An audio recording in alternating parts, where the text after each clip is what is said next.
छलावा। रामपुर गांव के रहने वाले सुदीप की बारात दुल्हन लेकर वापस लौट रही थी। सुदीप अपनी पत्नी के साथ कार में था और बाकी के लोग बस में। सुदीप की कार बस के साथ साथ ठीक उसके पीछे चल रही थी।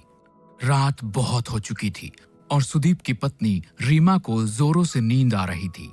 ड्राइवर कार चला रहा था। तभी रीमा ने सुदीप से पानी पीने के लिए कहा। मुझे बहुत जोर से प्यास लगी है, पानी चाहिए। अरे रीमा, पानी तो खत्म हो गया है, अब क्या करें? गांव पहुंचने में तो अभी काफी देर लगने वाली है। लेकिन इतनी देर प्यासी कैसे रहूंगी? आप लोग परेशान मत होइए, यहाँ आगे एक जगह पानी मिल जाएगा। कुछ दूर जाकर ड्राइवर ने कार को रोक दिया। सड़क के किनारे एक हैंडपंप बना हुआ था। सुदीप कार से पानी लेने के लिए उतरने लगा। रीमा ने उसे कहा कि वो भी कार में बैठे बैठे थक गई थी और 2 मिनट के लिए उतरना चाहती थी। आप दोनों की अभी अभी शादी हुई है, हाथों में मेहंदी लगी हुई है, ऐसे में आधी रात को सुनसान जगह रुकना सही नहीं है। पानी मैं लेकर आता हूँ। लेकिन मुझे बाहर जाना था। शायद ड्राइवर भैया सही कह रहे हैं रीमा, हमें बाहर नहीं जाना चाहिए। ड्राइवर बाहर उतर गया और रीमा कार की खिड़की से बाहर देखने लगी। कुछ देर में ड्राइवर पानी लेने गया और पानी लेकर वापस आ गया। उसने पानी की बोतल रीमा को दे दी। रीमा ने जल्दी से पानी पी लिया। लेकिन इस बीच में बारात की बस जो अब तक आगे आगे चल रही थी वो दूर निकल गई और रीमा, सुदीप और ड्राइवर उस सुनसान रास्ते पर अकेले रह गए। ये देख सुदीप ने ड्राइवर से कहा कि वो कार को थोड़ा तेज चलाए ताकि बस के पास पहुंचा जा सके। ड्राइवर ने सुदीप की बात को मानते हुए कार को तेज चलाना शुरू कर दिया। लेकिन काफी देर के बाद भी कार बस तक नहीं पहुंच पाई। भैया 1 घंटा हो गया लेकिन अभी तक कहीं बस नजर नहीं आ रही है। इतनी दूर तो नहीं निकली थी, आखिर हो क्या रहा है? तभी रीमा की नजर सड़क के किनारे एक हैंडपंप पे पड़ी। उसने देखा कि ये वही हैंडपंप था जो कुछ देर पहले रास्ते में आया था और जहां से उन लोगों ने पानी लिया था, क्योंकि उस हैंडपंप का भी हैंडल टूटा हुआ था। ड्राइवर भैया, आप गलती से कार वहीं लेकर आ गए हैं। हाँ, मुझे भी ऐसा ही लग रहा है, लेकिन ये सब हो क्या रहा है? वो देखिए, हैंडपंप के पास कोई है, उससे पूछ लेते हैं। सुदीप, रीमा और ड्राइवर ने देखा कि एक बूढ़ा आदमी हैंडपंप से पानी भर रहा था। आप हमें यहाँ से रामपुर जाने का रास्ता बता सकते हैं? रामपुर तो 2 किलोमीटर पीछे छूट गया, तुम लोग वापस जाओ। नहीं, ऐसा नहीं हो सकता, हम वहीं से आ रहे हैं, वहाँ रामपुर गांव नहीं है। भाग जाओ यहाँ से, ये रास्ता बहुत खतरनाक है। यहाँ एक छलावा घूमता है, अगर तुम उसके चक्कर में फंस गए तो कभी यहाँ से बाहर नहीं जा पाओगे। ये सुनते ही ड्राइवर, सुदीप और रीमा बुरी तरह से डर गए। सुदीप वहां से कार लेकर निकला, लेकिन काफी देर हो गई और वो लोग उसी रास्ते पर घूमते रहे। अब उनको समझ आ गया था कि वो छलावे में फंस चुके थे। तभी रीमा ने धीरे से सुदीप के कान में कहा, किसी भी बहाने से हमें इस ड्राइवर को कार से उतारना होगा और कार तुम्हें चलानी होगी। लेकिन ऐसा क्यों? क्योंकि ये ड्राइवर ही कार से बाहर उतरा था और उसी वक्त छलावे ने इसे पकड़ लिया होगा।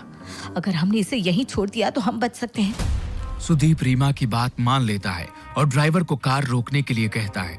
उसके बाद सुदीप खुद भी कार से उतर जाता है और ड्राइवर को बाहर आने के लिए कहता है।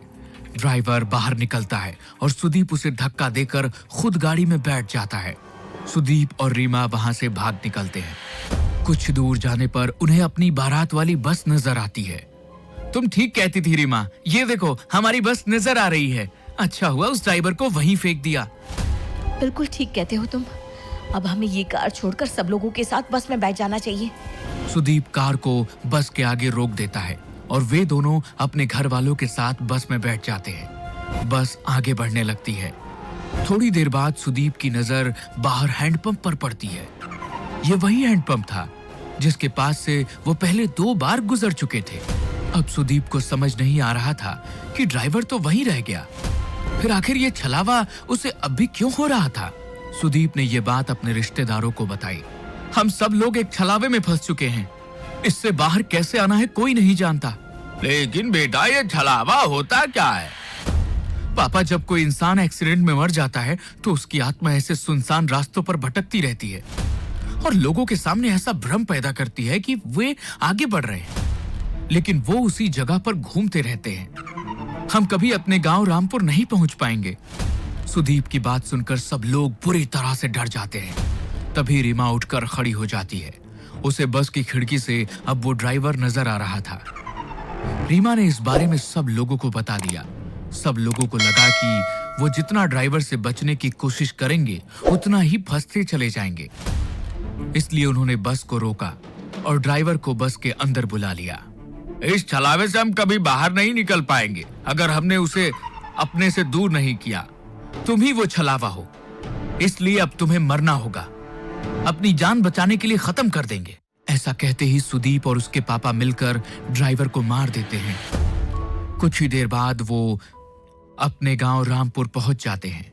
वहां पर रीमा का स्वागत किया जाता है, लेकिन रीमा जैसे ही सिंदूर वाले पैर लेकर आगे बढ़ती है, उसके पैरों के निशान नहीं बनते। ये देखकर सब हैरान रह जाते हैं। बहू के पैरों के निशान क्यों नहीं बन रहे? इसका मतलब हमारी बहू के ऊपर कोई बुरी आत्मा का साया है। अब क्या करें? ये हमारी बहू नहीं बल्कि वो बुरी आत्मा है जिसकी वजह से हम फंस चुके हैं। नहीं, ऐसा नहीं है। मैं रीमा हूँ। मेरे साथ कुछ मत कीजिए प्लीज। अगर हमने तुझे छोड़ दिया तो हम सब मारे जाएंगे। नहीं, ऐसा मत कीजिए। मैं छलावा नहीं हूँ, मेरा भरोसा करो। ये आपका बेटा छलावा है। ये आपको जैसा दिखा रहा है ना, सब कुछ पैसा ही नजर आ रहा है। लेकिन कोई भी रीमा की बात पर यकीन नहीं करता। वो लोग उसे मारते नहीं हैं, लेकिन एक कमरे में कैद कर देते हैं। सुदीप के चाचा का बेटा राहुल ये सब कुछ चुपचाप देख रहा था। उसे लगा कि रीमा के ऊपर घर के सब लोग अत्याचार कर रहे हैं। इसलिए वो रात के वक्त उस कमरे में पहुंचा जहां रीमा को कैद किया गया था। तुम चिंता मत करो रीमा, मैं तुम्हें यहाँ से बाहर ले जाऊंगा। हाँ, प्लीज मेरी मदद करो। राहुल रीमा का हाथ पकड़कर उसे वहां से बाहर ले जाने के लिए निकलता है। तभी वहां पर परिवार के बाकी लोग आ जाते हैं। वो राहुल को वहां देखकर नाराज हो जाते हैं। ये तुम क्या कर रहे हो? मेरी पत्नी को कहां लेकर जा रहे हो? मेरी पत्नी का हाथ कैसे पकड़ा तुमने? आप लोग रीमा के साथ गलत कर रहे हैं। मैं उसे यहाँ से बाहर निकाल रहा था। तुम ऐसा नहीं कर सकते। आप मुझे नहीं रोक सकते। मैं रीमा को लेकर जाऊंगा। राहुल के इतना कहते ही सुदीप उसे धक्का देता है और राहुल दीवार से टकराकर वहीं गिर जाता है।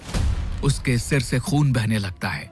लेकिन तभी राहुल जैसा दिखने वाला एक और शख्स वहां आकर खड़ा हो जाता है। घर के लोग समझ ही नहीं पा रहे थे कि ये सब हो क्या रहा था। राहुल, तुम तो बेहोश हो गए थे। ये सब क्या हो रहा है? ये सब इस रीमा की वजह से हो रहा है। हमें इसका कुछ करना होगा। ठीक कहती हैं आप माँ। सुदीप आगे बढ़कर रीमा के बाल पकड़ लेता है और उसे खींचकर दीवार में धक्का देने की कोशिश करता है।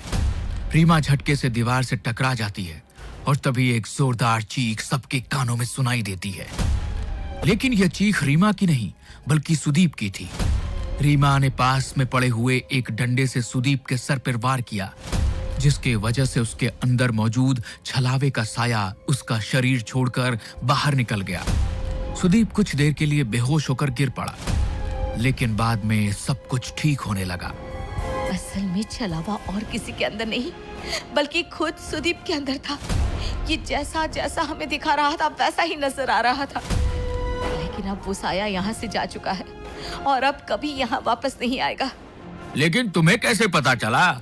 मुझे इस पर शक हुआ क्योंकि मैंने ही कहा था शायद ड्राइवर छलावा है और इसने उसे मार दिया। उसके बाद इसने मेरे पैरों के निशान गायब करके सबका शक मेरे ऊपर डाला।